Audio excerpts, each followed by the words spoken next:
I know an alley where we could fuck all night, and I promise not to come until the morning light. But you know I got about 1 billion bitches to plow, so you can fuck them in later, but you should fuck them in now. What's it Come gonna on. be? What's it gonna be? Comedy Death Ray, Indy 103.1. This is Scott Aukerman. We have Ben Stiller coming up in just a second. And a little bit later in the show, we'll have another guest coming. Wait a minute. Who is this? Who just tried to frighten me? Did I scare you? Wait a minute. Ice-T. That's right. It's me, Scott.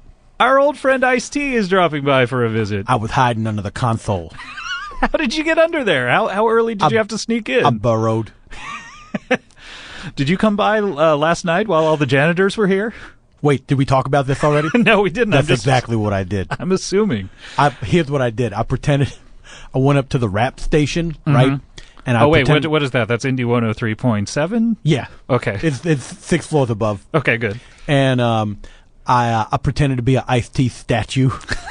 Really? I just held myself in place. Now, no one came up to you and said, "Oh, when did we buy this Ice-T statue?" Well, why would they say that to the statue? Well, perhaps they were remarking. Use your head, Scott. That's ridiculous. I'm so sorry. Were you among other statues?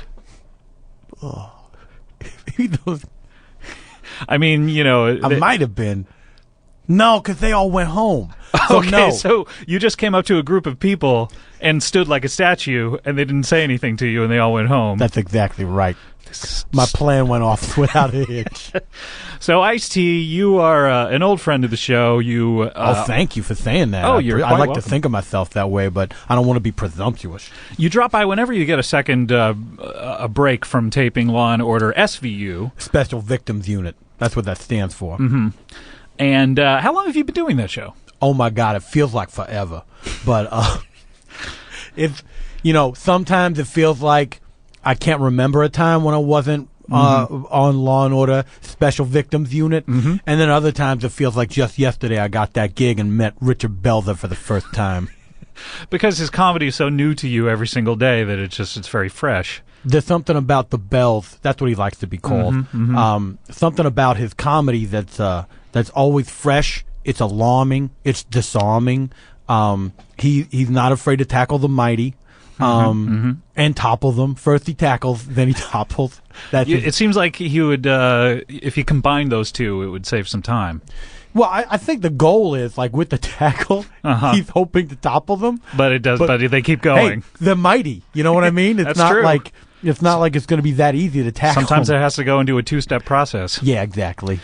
Have you ever considered remaking LL Cool J's "Rock the Bells" but about Richard Belzer? Oh man, I think about that once a day on the set. Usually, if I'm helping myself to some organic peanut butter and celery, I'll look over at Belz, and he's changing out his character sunglasses for his real life sunglasses. That's the only difference between what he wears on camera and off camera. I think you're doing him a disservice as an actor, but you're technically right. So I like having some virgin ants on a log. I call it because it's just a peanut butter and celery. I don't put the raisins on there. Oh, okay. I don't like raisins because why is that? It's a textural thing. I think they're kind of gross. They remind me of flies that somebody pulled the wings off of. Do you like grapes? I do like some grapes, yeah. Like I like the juiciness of grapes. I guess you know what it is? I guess I don't like how dry raisins are. I see. So when they drain out the juice and turn them into raisins, yeah, that's the difference. You like people better than you like corpses, right? That's true. So, Ice, thank you so much. Oh, that was a good one. I enjoyed that. You can't argue with logic. No, you can't. Ice, thank you so much for dropping by. I mean, you have... Thank you for having me. What do you do in your spare time? You have a TV career. Yes. I got a crick in my neck from hiding under that console. Oh, my gosh. Are you like all right? 12 hours. We got to get a masseuse in here to work on the guests. Oh, man. This is what I've been saying on the set of Law and Order Special Victims Unit. That you have to get a masseuse in here yeah. to work on the guests? I tell them all about the radio station, and I'm like, man, there's some tight necks up in there. I think do they know what you're talking about? No, they have no idea. A lot of people just like wander away when I speak. I feel like it's because of my fame.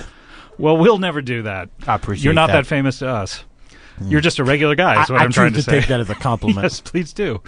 So, Ice, what do you do in your spare time? You have a burgeoning TV career, and you probably don't watch a lot of TV when you're not on the set, because a lot of people who work in TV don't like to watch TV. Well, it's like Joss Whedon, the creator of Firefly, Buffy the Vampire Slayer, Dollhouse, and that online thing said. There's two kinds of people who watch TV and people who make TV. Oh, only those two kinds of people. Well, until you discover me, the missing link between the two. What's this now? Well, I like to both watch TV and make TV. Whoa. And when I'm not making TV, I like to watch TV.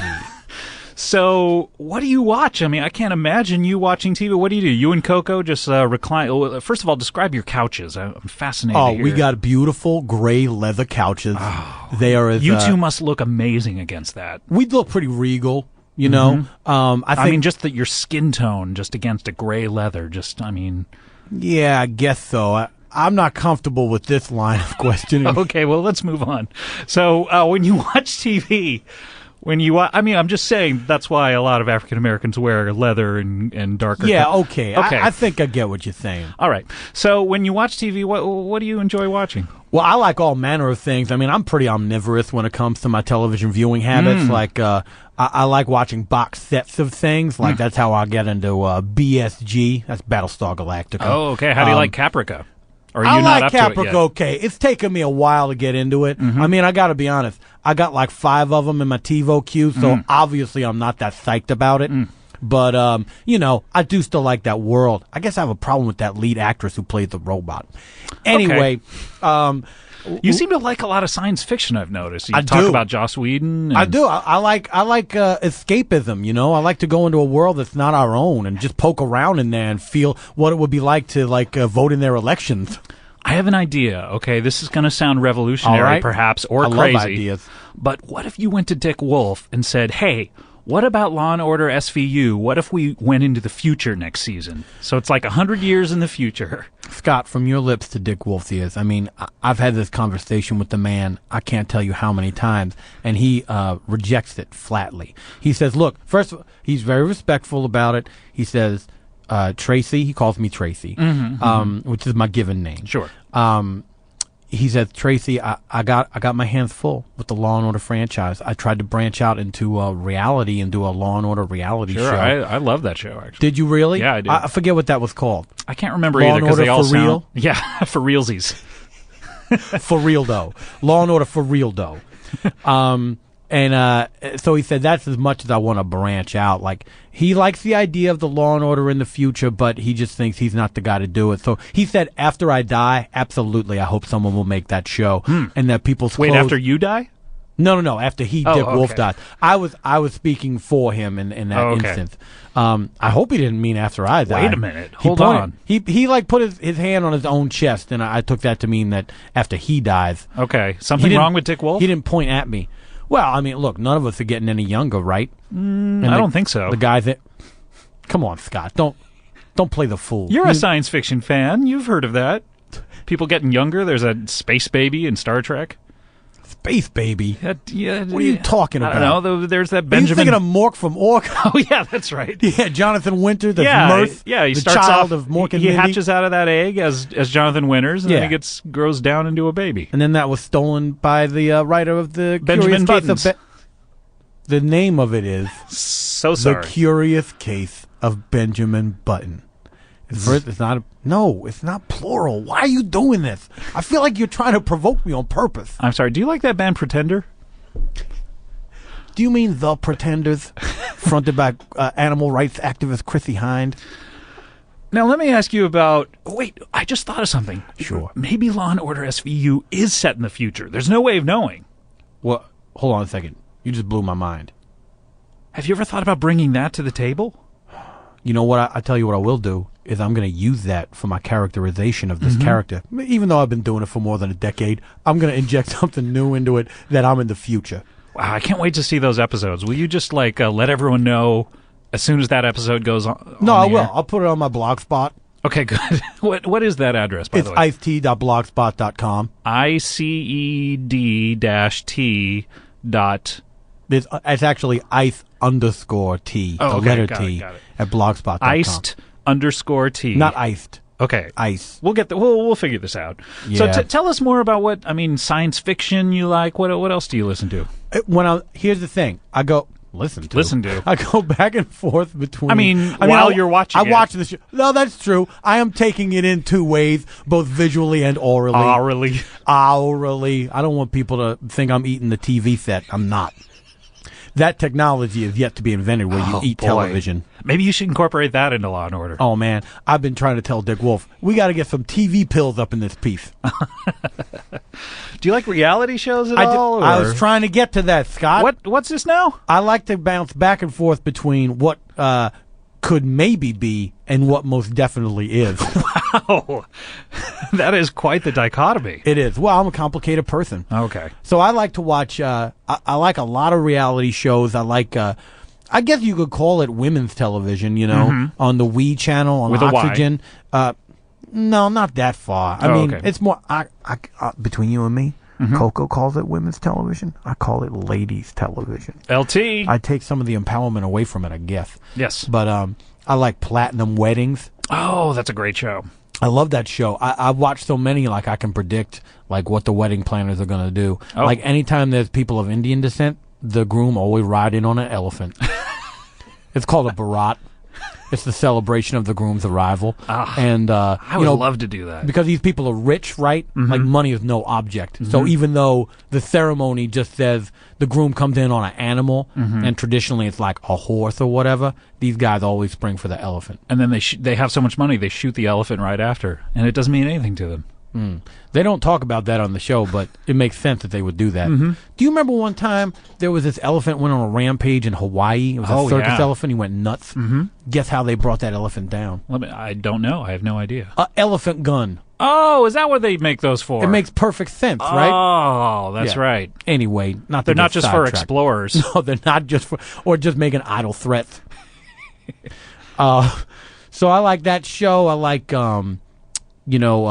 any like what not to wear, any kind of show where like a lady comes in and says, you look like a goddamn mess, and here's what we're going to do. We're going to make you look presentable and like a human being for a change. I wish someone would do that with me. Oh, I think you look nice. What are you talking about? Much. I don't know. I just, I feel...